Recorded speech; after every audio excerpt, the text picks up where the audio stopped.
Halo Peramita, bem-vindos a mais um vídeo do canal de Oparaponá. Eu sou Liz Mendes e neste vídeo vamos falar um pouco sobre a bandeira do Paraguai. Mas antes de continuar, já deixe seu like e se inscreva no canal. Nhane Porão Peixa.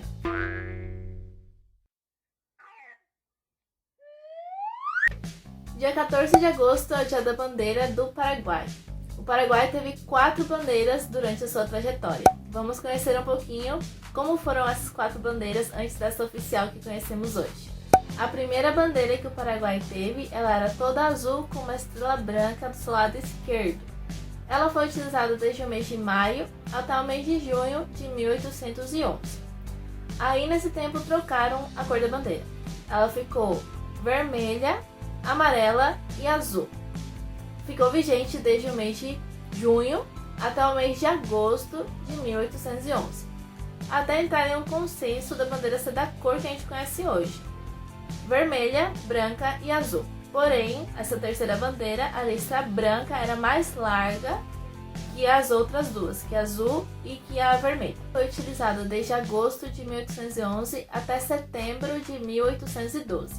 Aí mudaram novamente a bandeira para ela ser de 3 listras iguais, vermelha, branca e azul, e ter 2 brasões diferentes, um de cada lado da bandeira. A bandeira do Paraguai é a única que possui 2 escudos diferentes. E vamos aos significados desses escudos. No anverso da bandeira temos 3 círculos que representam Deus, a eternidade e a perfeição.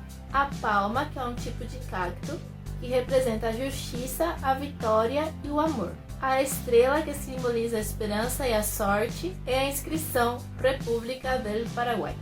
No reverso temos o leão, que representa a bravura da raça, o barrete frígio, que é esse chapeuzinho que simboliza a liberdade, e a inscrição Paz e Justiça. Cada uma das cores da bandeira também tem um significado especial. O vermelho simboliza o patriotismo, o heroísmo e a coragem.